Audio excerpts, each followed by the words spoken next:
and our assignment with the logbooks.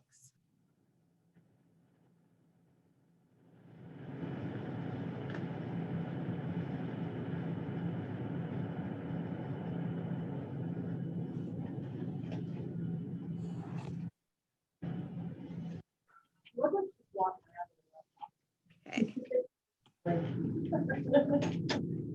Are you on a trampoline? Am I on a trampoline? No, I just have, I broke one of my chargers, and so I have it plugged in over in a corner, so I'm on a couch. Is it bouncing too much? No, we're just kidding. Better? I'll set it on the arm instead of on my lap. Okay. So from the reading in the yellow and black nuclear safety textbook, there was a lot of discussion on control rooms and just kind of how they can be set up so that you create a error less likely situation, and how what one person thinks may be intuitive and reducing errors is not necessarily the same thing for different people based on different cultures, whether that's different nationalities, whether that's putting these reactors into third world countries where people are not technologically knowledgeable, whether it's just different, left-handed or right-handed people. And there was a particular example of a person who had two screens connected to a left and right system, and they put this data from the right system on the left screen and then tried to manipulate the left controls, even though they had put the information up from the right system and they weren't moving over to the right side controls. Did everybody do that reading? Did you guys all find that kind of interesting? Did the reading. It was interesting, yes, absolutely. Okay. It wasn't bad, it was very insightful at human behavior. Yeah, I thought it was really, really a good chapter. Did any other parts of that stick out when it was talking about control room design and setup to you guys?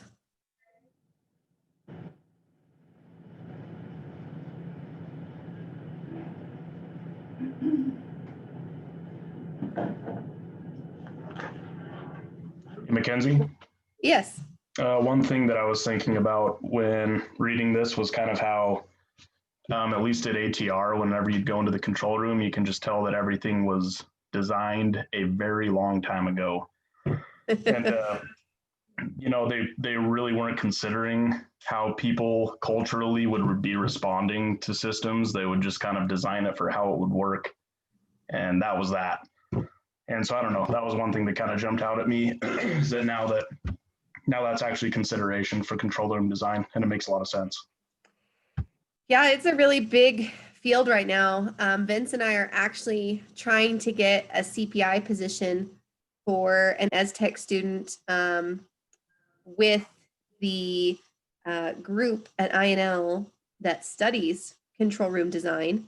They have a simulator very similar to the one that we just installed at campus, and they take experienced operators, new career operators, and unexperienced operators, so students, and they put them in different control room scenarios, and essentially they study your response. And so we're trying to get a CPI position for one of you guys to do that as an internship, possibly, just because I think it'd be super interesting and get you experience in industry.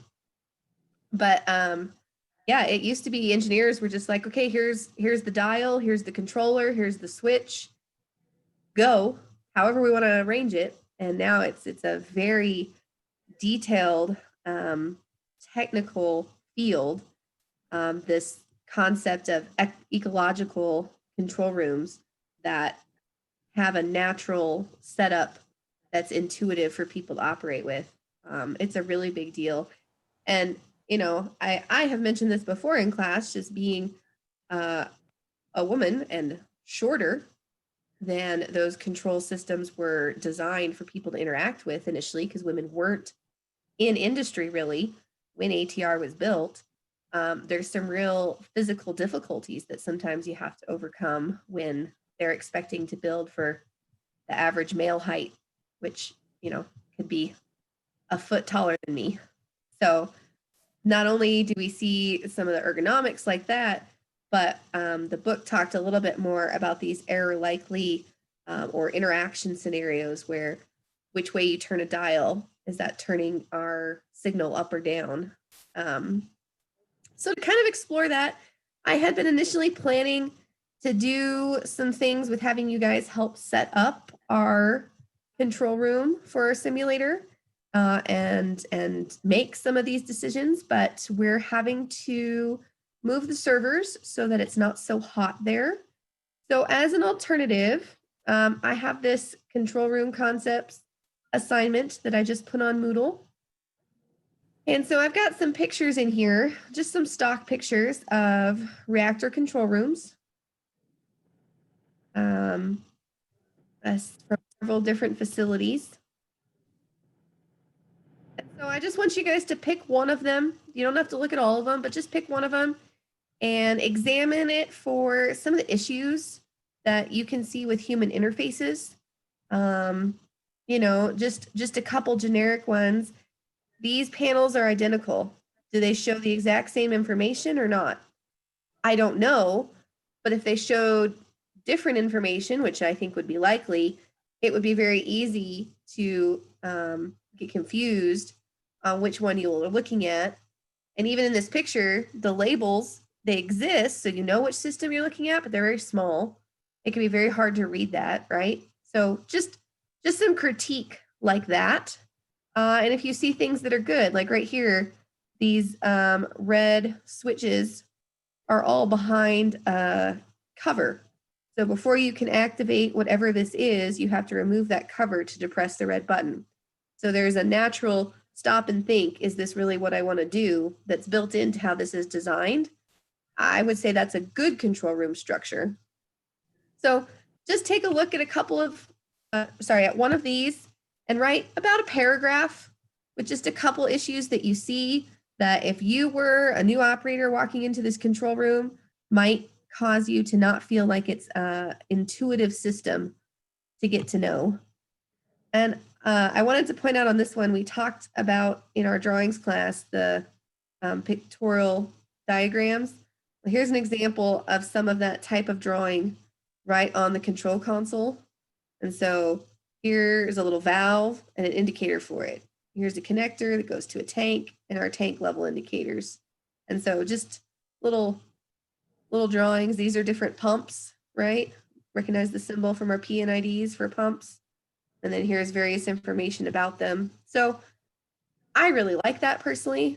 The reactor I had an internship at did that, and I just thought it was much easier than, you know, here where it's just completely disconnected sensors and reading and output. This really helps kind of put it in a structure. But pick one of those pictures, point out a few things that are issues, things that might be good control room interfaces, and relate it to the text reading, you know, so about a paragraph on that. I'm sorry we don't get to do something a little bit more hands-on with setting up our simulator control room, but it's so hot. So now that the weather's cooler, it might be a little more bearable. We might try and get back in there sooner than they're going to finish moving the servers. We'll just have to see how hot it stays. That make sense?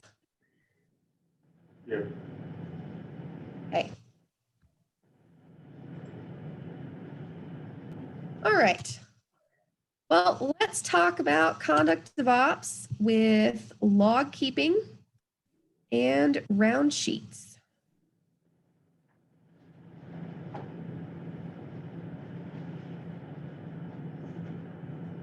Okay.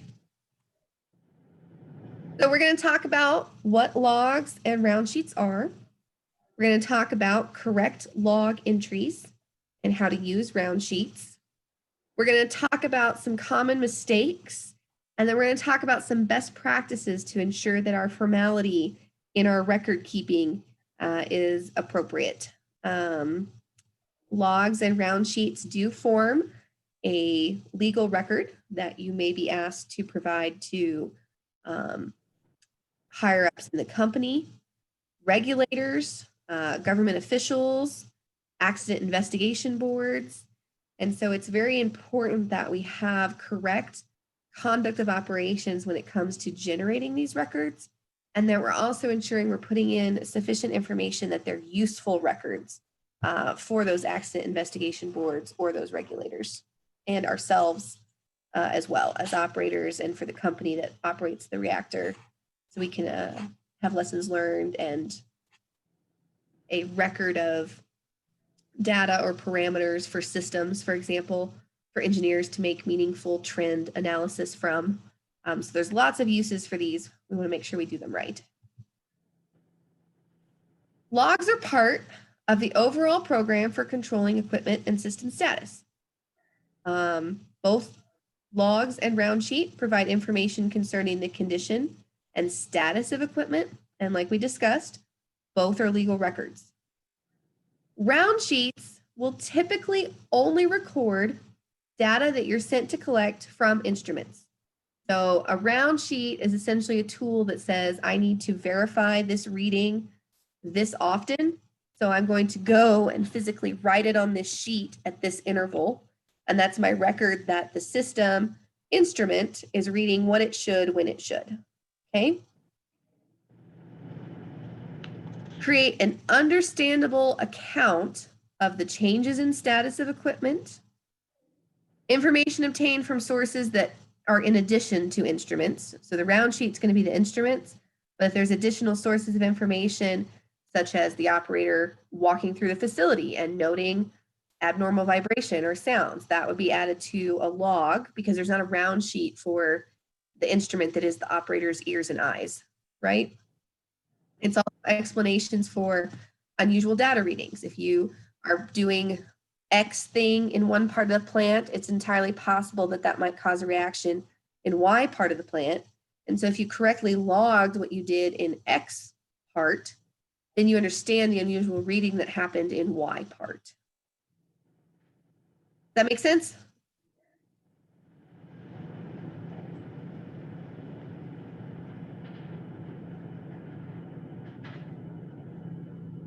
Okay. This information makes these records a valuable tool in reconstructing events. So we talked about accident investigation boards and regulators. If they need to look at an unusual event and look at the precursors and its progress through the plant, one of the main things that's going to happen is they're going to analyze logs and round sheets and other records. You have certain instruments that store records. At the AGN reactor, they have power charts that they've had for years, and all the power changes at the reactor recorded, and they have to keep those records for several years after they're taken out of the recorder. And that's pretty common in NRC reactors. There's certain charts that you have to keep that produce an output from your control panel, and you have to store those physically or electronically. It can depend. So typically, when we're talking about a logbook by the control room or in the shift supervisor's office, we're talking about a narrative log. And this is a tool for transferring information from one person or shift to another, okay? And essentially what happens is that your current shift that's coming on, your current personnel, are going to benefit from the experiences and the careful recording of information of the previous operators of the equipment. And so essentially we have a little mini knowledge transfer exercise in updating the logs. And especially if you have a shift changeover, those previous operators and everything they observed and experienced, they're leaving. they're going home, they're going to go sleep before they come back for their next shift. And so you aren't going to be able to ask them essentially what occurred with that equipment that they were operating. That narrative log is their way of transmitting to you the important things that occurred during their shift, whether that's confirming normal operations or keeping a record of abnormal operations. That narrative log exists for that purpose. They also create a record of problems and attempted solutions. So if a similar problem occurs and you have a log that this happened on a different redundant part of that system, right? So this particular type of valve in feed water loop A had a problem on Tuesday, and now you're having a problem in feed water loop B with the same type of valve. How did you fix feed water valve A or the valve from loop A? And will that work for B?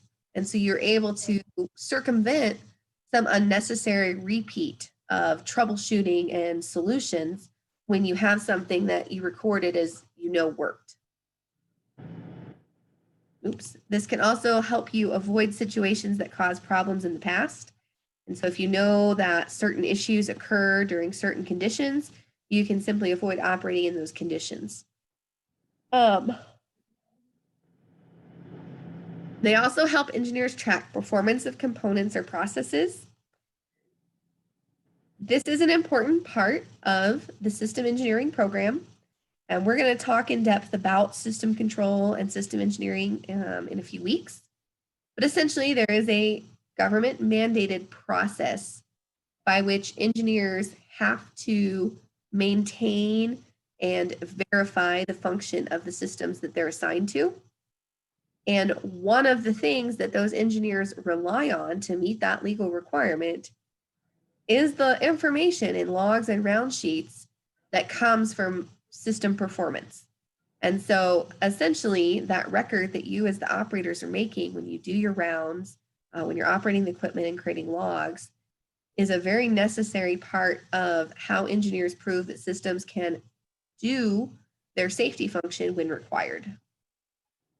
Okay. And then of course you can also do training from the logs and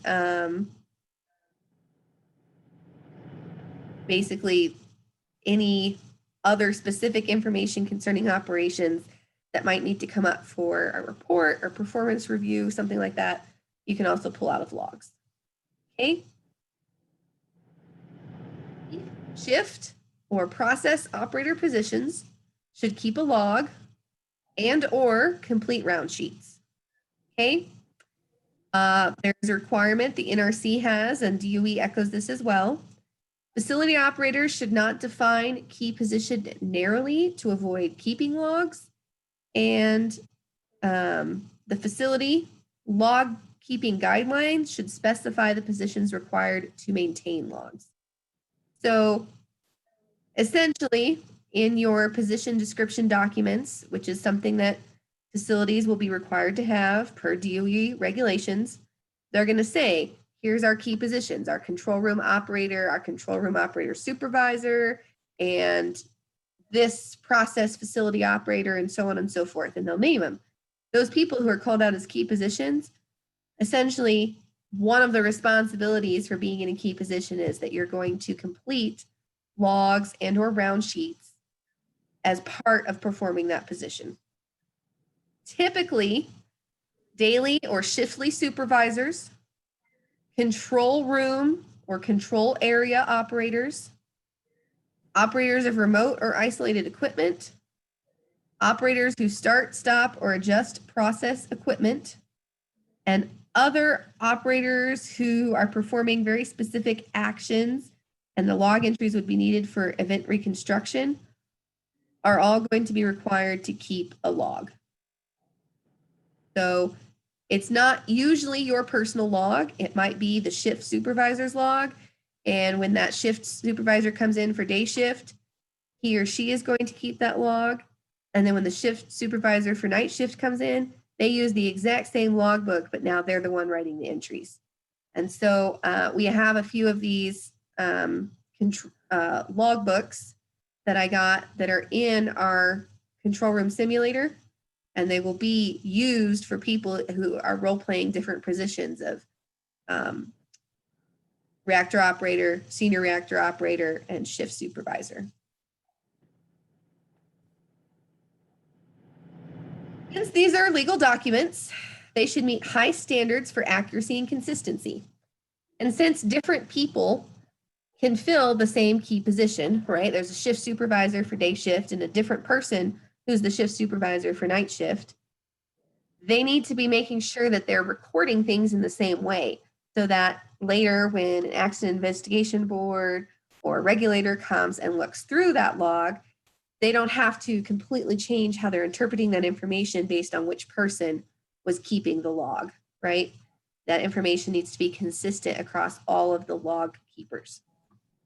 So you're going to have log procedures that specify the type of information that you have to record, how you're going to format it, how long you have to record information, how you're going to ensure legibility, how you correct errors, how often they have to be reviewed and by who to ensure that all the information in them is what needs to be in them, and when or even if you can throw away completed logs. There's a period of time you have to keep logs before you can dispose of them. Your log should be an accurate history of facility operations.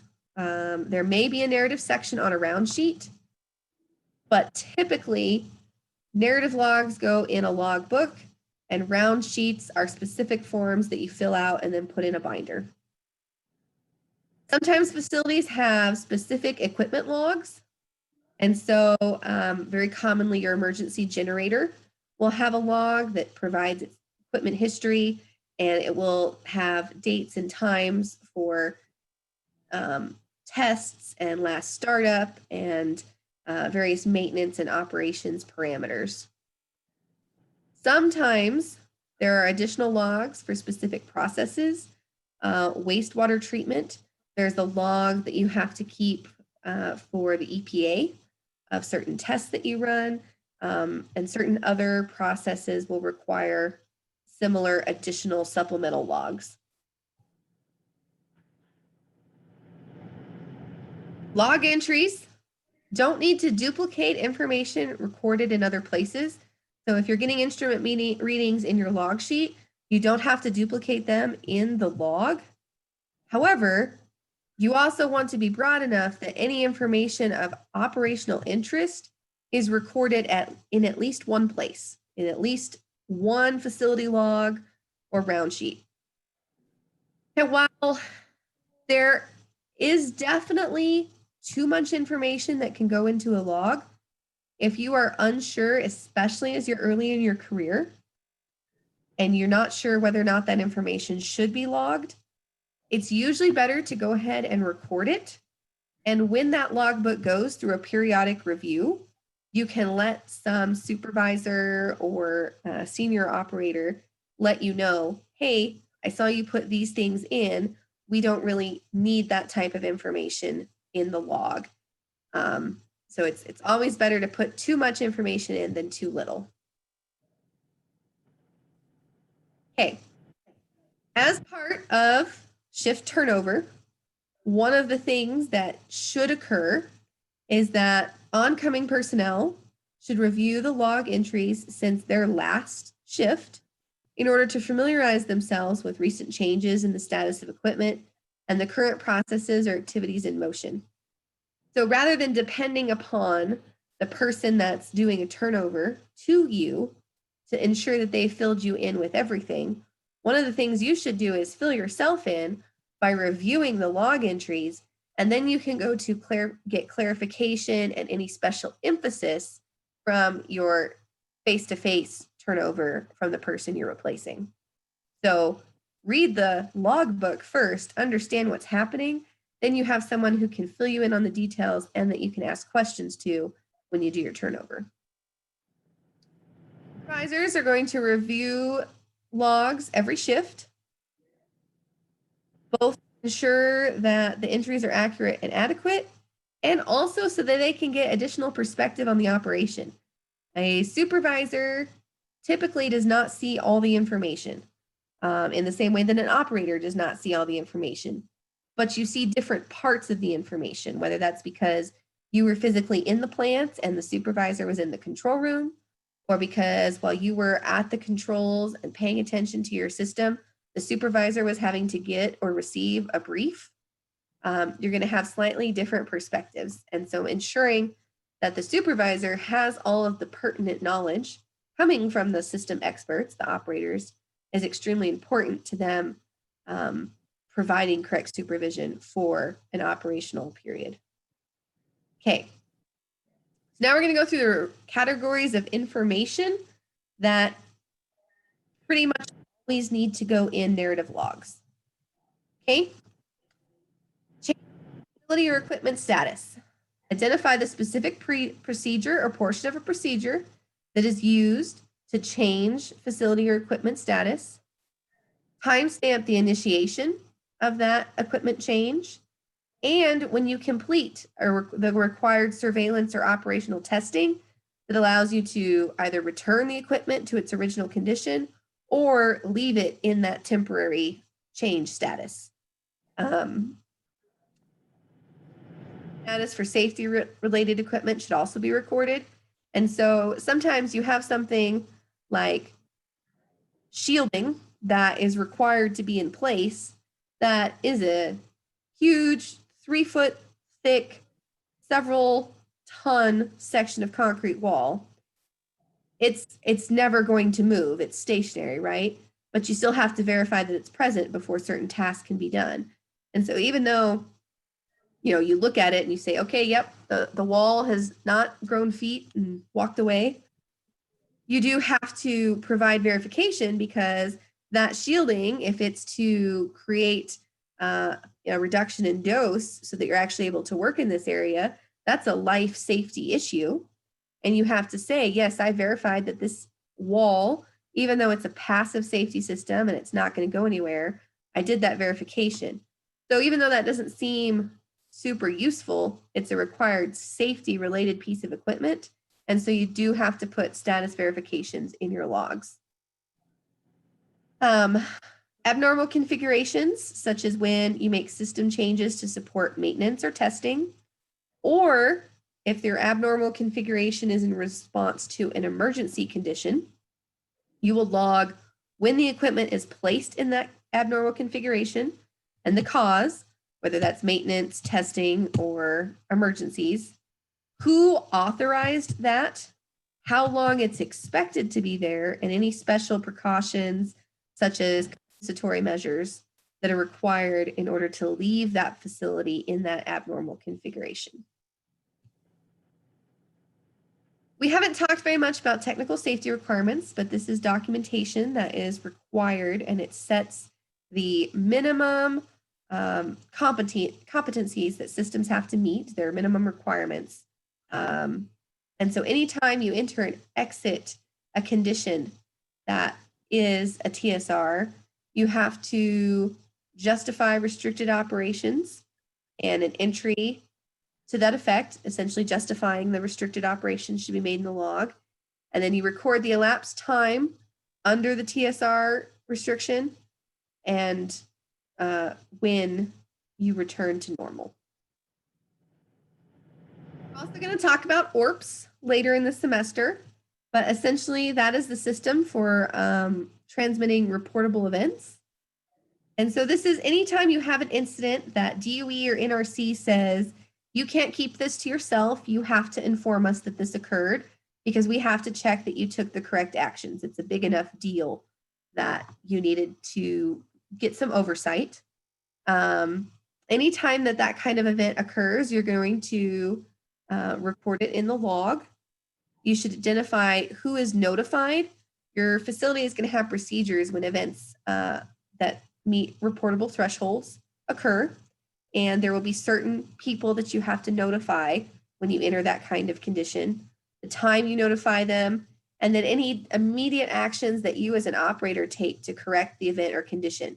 If you put the system in a safe configuration because you realize something wasn't working correctly or didn't respond as it should, and then it turns out that that's because a safety system was not receiving the correct signal it should have. That's a reportable event. And what you did as soon as you became aware of that is an important part of your log.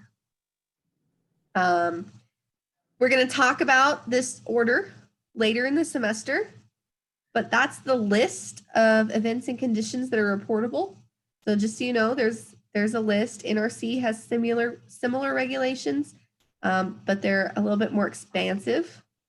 And then sometimes other federal, state, and local agencies have additional reporting requirements.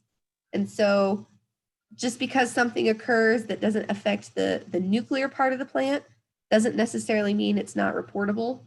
INL has occasional instances where they have to report to the Native American tribes because of the cultural sites that are out at the lab. Even though that doesn't really have any impact on the nuclear operations, that's part of what needs to be logged because now you're reporting this event to an outside entity. Out of specification readings should always be recorded. You describe the abnormal condition, any corrective actions that you may have taken, any notifications that you make, and if you know why the abnormal condition exists, the cause should also be recorded. Subjective observations often enable qualified operators to identify problem precursors before process parameters exceed their permissible limits. Jack kind of told a story I think most of you heard about standing in a room during his internship, talking with another operator who then just heard a noise and walked off to find the pump that was making the noise. It turns out that the pump had been experiencing cavitation. So noting things like abnormal noise, vibration, unusual odors, increases in humidity, dust, extreme temperatures in areas that shouldn't be as affected. All of these subjective observations are really important because as the system expert, you should have familiarity with what it sounds, feels, smells, and is like to be around these systems. And so when you observe something that's abnormal, it could be nothing. It could just be, we had a huge 70-mile-an-hour windstorm last night, so everything is more dusty. But it also could be that somewhere you have something that's grating and creating particles, and that's where you're getting your dust. So making sure that you record subjective observations in the logs, because that might be an indication of when you started having a problem that you don't get actual notice of until much later on your instruments. However, as you take these out of specification readings and these subjective observations, it's important to realize that you are not always authorized to fix the problem. Sometimes certain systems, you can't interact with them or try to fix them unless you have permission from that system engineer or you have permission from the plant manager, because it's a safety system that can't be altered while the plant is operating. Sometimes there's high radiation areas and you can't turn a certain valve and have radioactive water flow through these pipes until it's had a chance to decay because there isn't enough shielding in that location. So just because you record it doesn't necessarily mean that you should or are obligated to then correct that condition right there. You are obligated to usually make a notification, but that log is the official means to record that you found something that was out of specification and then ensure that processes are set in motion to correct it. Occasionally it's something that you can, if you come across waste in a place that it's not supposed to be, you can pick up trash off the floor and do good housekeeping like that. But then again, if it's a radioactive area, you may not be able to. So make sure you use that logs, its official means to record these out of specification readings and start the process to fix it. Security incidents. There's going to be some things that you can't put in a log because they're not necessarily controlled documents, but the circumstances of the discovery should go into the log. And sometimes If that security incident is the discovery of improperly controlled classified material, it's important to not create a log that needs to become classified or controlled material, right? You don't want logs that go into that space.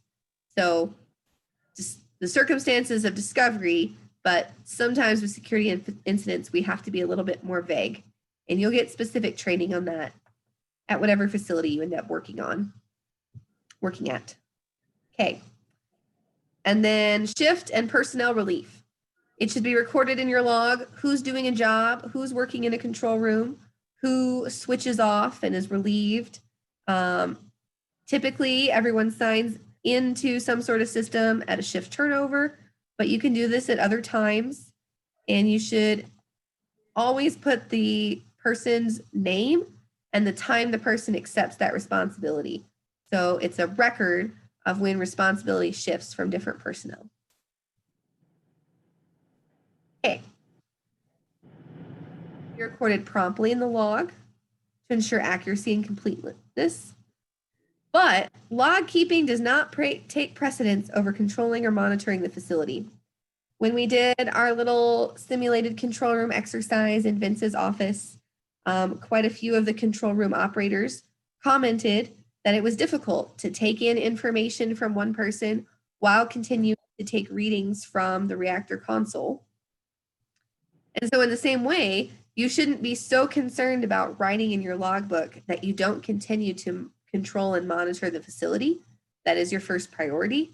But you do need to create a process so that you're able to create complete logs, in between manipulations and, maybe a operator in the control room is going to create the log entries for a particular manipulation, and they're not going to be the person with their hands at the controls. They'll note what's occurring so that they can create a good record, but not actually be the one manipulating the facility. Logs should be in chronological order. If there's a delay between the time of the occurrence and recording it, the log entry should include the actual time of occurrence. So this was another thing we saw in our little control room exercise. Some of you had information coming in from your auxiliary operator that was at a different time than you were recording your measurements. And, we had an unfortunate incident where some of them were in the future. But if there's different times, record what you have, record when you recorded it and say, okay, then this is the data, right? And then later when you aren't operating the facility, somebody can reconcile those pieces of data and create a record of the readings that match the time you took them, right? Just referencing our example in Vince's office. So make sure that you're going in chronological order. And if there's a delay, say, hey, I recorded this in the log at this time, that I took these readings at this time in the past. And that's a completely acceptable way to handle the multiple tasks you have to do without actually multitasking. It should go without saying that as a legal record for others to review and take information from, it needs to be easy for others to read and understand the log entries. Handwriting, language, minimal acronyms and abbreviations, consistent time entry, using the 24-hour format. So it's not 2 p.m., it's 1400 hours, right? 24-hour format. And then plain black or blue ink. Formatting that you have to use will be proceduralized in great detail wherever you work. Should be difficult or impossible to alter them, so don't skip lines. Every line on the page should be used. If you finish at a certain time and you're halfway down the page, you don't start the next day or the next shift on the next page. You go on every single line.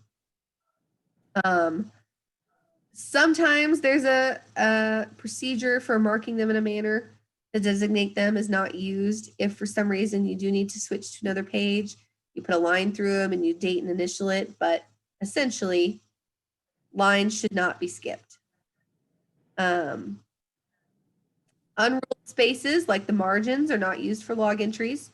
You write on the ruled lines, and the date should be recorded on every page. So you don't just put a date and then write a bunch of pages, and then the next time there's a date change, you put that date. You write the date on every single page of the log. Okay. Round sheets are when you're inspecting equipment in areas during operator rounds, a way to take your instrument readings and have a method for guiding you to the extent of which you need to be walking around the and looking at those instruments. Okay. They provide a record of equipment performance, short-term trending, and identification of abnormal situations through identifying abnormal readings. They need to be comprehensive and include all areas within the purview of a particular workstation and contain all the important parameters for the equipment. So that form should have a space for each piece of equipment you need to take a reading from and all the different types of readings you need from each equipment. On the round sheet, minimum and maximum values or expected ranges should be listed so you can clearly recognize abnormal readings very quickly. Okay? Whenever a piece of equipment is not in operating status, the logs should change, the round sheets, so that you understand, hey, this equipment's off, the range is going to be different, so you're not getting a false indicator of abnormality. Or if you don't need to take readings during an outage, for example, from certain systems, you should have an outage round sheet that skips over those systems. If there are safety limits, so operating ranges that have a cap or a minimum, that's a limit in our technical safety requirement, that needs to be highlighted in some way.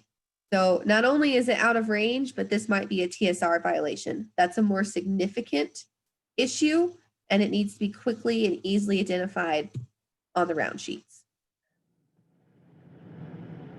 Round sheets need to be recorded at the time specified. You usually have about an hour of grace time. Okay. When it's not obtained within that hour, record the actual time and the reason for the delay. And you have to report delays to the appropriate supervisor. So if you're supposed to take hourly readings on something and you miss one because you weren't paying attention, that's not going to be something that your supervisor is okay with, right? Hourly readings need to happen hourly. If it's something that happens, twice a day, typically that means it needs to happen within 13 hours. You have that grace of 1 hour, right? Same with logs. Our round sheets need to be legible with dark ink, dark enough that you can put it on a photocopier. And there's a process for correcting incorrect entries, but usually you do a single line strikeout, initial and date, and then write the correct data in the same block as the mistake. So you get rid of your bad data, you initial it, you put the date that you did that, and then you put in the correct data. Round sheets are going to be reviewed by supervisors every shift to help identify trends and abnormal readings and verify that the data was properly recorded. In addition, supervisors should periodically monitor assigned personnel performing rounds. There's a couple reasons for this. One, they want to make sure that the readings are being taken properly and consistently, that different operators don't have different methods of looking at a sight glass, for example, that changes their angle of view and therefore changes how valid those readings are.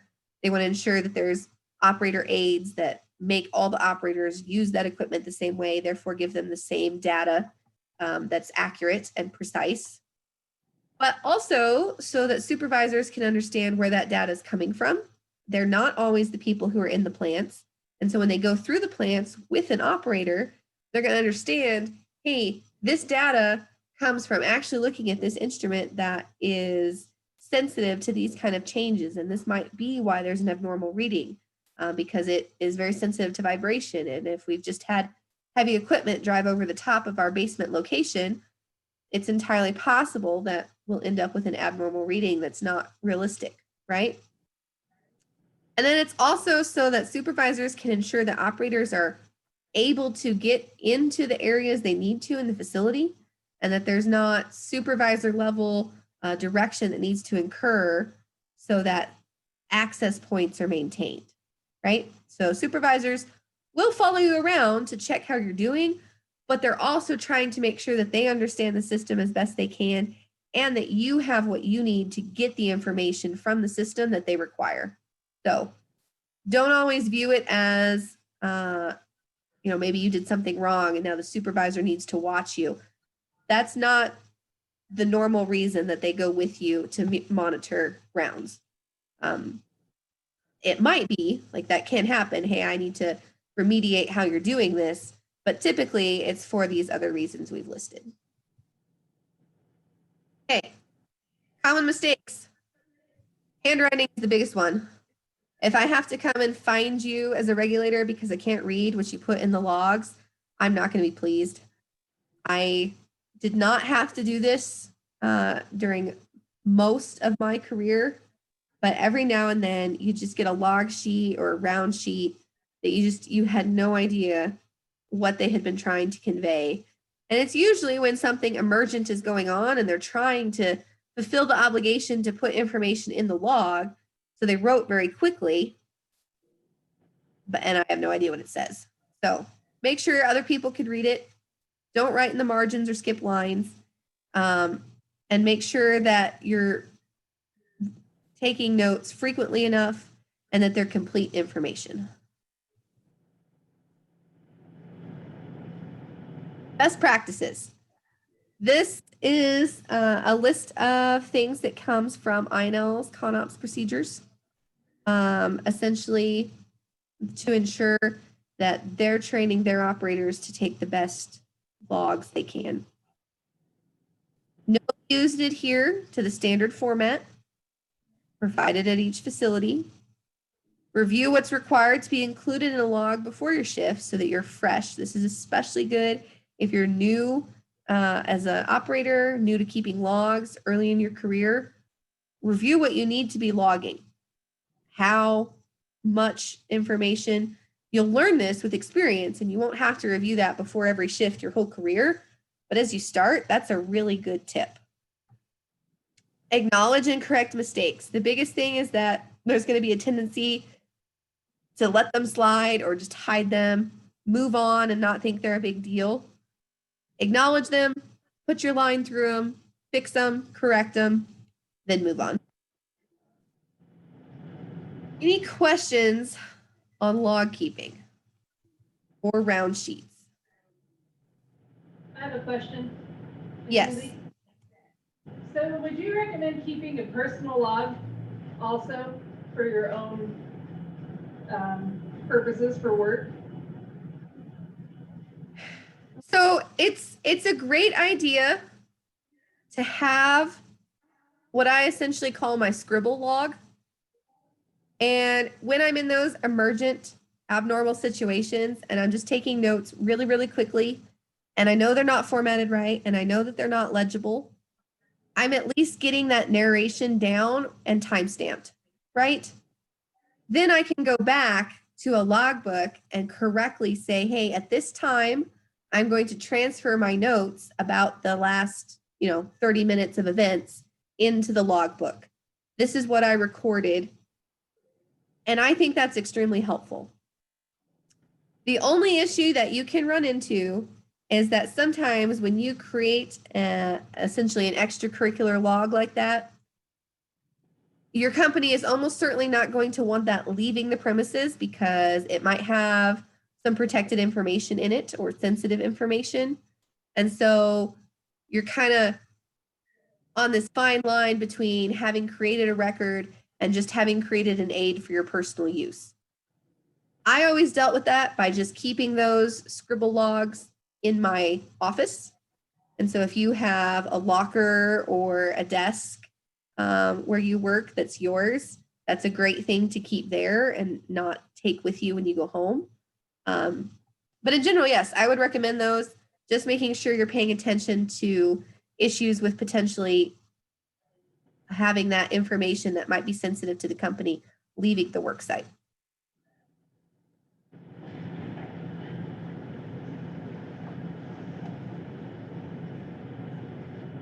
Any other questions? Were there any in chat? Hey, well, let's have a quick review. Someone tell me, what are logs used for? Records. A record? There's a couple of specific things we're supposed to record. Anyone remember? The condition and status of equipment, Yes. System status. System status, yes.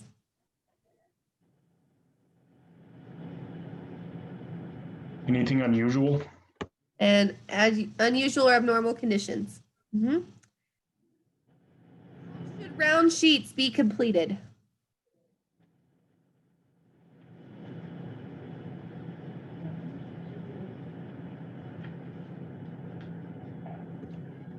I think with a Within the black or time blue frame that pen. they're given? Black and blue pen, yes. Sorry, what was the other answer? Within the time frame that you're given? In a timely manner and completely. And what are your responsibilities as operators for log keeping? Legibility. Legibility, yes. Accuracy. Say that one a little louder, Sam. Accuracy. Accuracy, When in doubt, log it. exactly.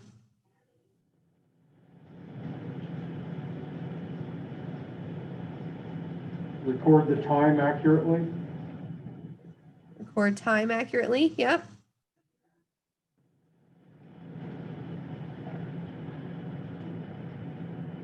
And I would also say it's important that you are correcting mistakes appropriately. And just general, the high level, your responsibility is to keep a log, right? We have to actually have one.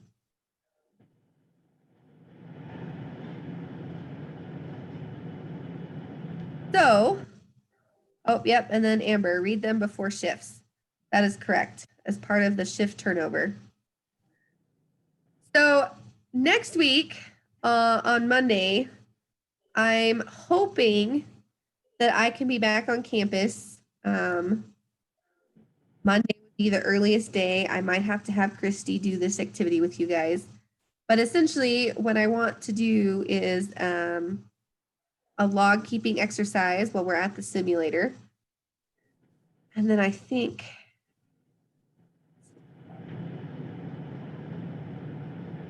so with those log books that you were assigned, what I'd like to do, if I can't be there in person, is we'll have you log into the simulator remotely, and I'll have you essentially run through a couple of operations that I'll provide you procedures for, and you'll keep a log through that procedure. And then I'll check to make sure that you all recorded the correct information in the correct way. And I'll give you a little procedure that's our format for our class logs, so that you can follow that. And if if we have to do it without me there on campus, otherwise what we'll do is we'll split up into teams and we'll just meet in that mock-up area. We'll have the simulator up on a screen. We'll have you run through the exercise, and we'll be practicing all of our conduct of ops things, correct formality in the control room, three-way communication, and you guys will get a chance to actually start manipulating some of the controls in our simulator. But then we'll keep a log of that activity as we do it. So I'll send you guys an email if ISU clears me to go back. They're having a little difficulty right now because I'm supposed to isolate for 14 days after my last close contact with someone who was positive for COVID. But I happen to live with this person. So we have ongoing close contact. So our medical provider recommended 10 days after they no longer have a fever. And so I'm just trying to get ISU to kind of advise me on what they want. So as soon as I know when I can be back, I will send out an email and we'll get the specifics for what we're going to do with our log keeping exercise on Monday. Plan? Any questions about this lecture or our upcoming work in this class?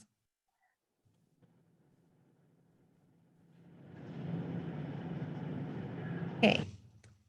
Any questions about the lab this morning or the upcoming exams or assignments in the other classes?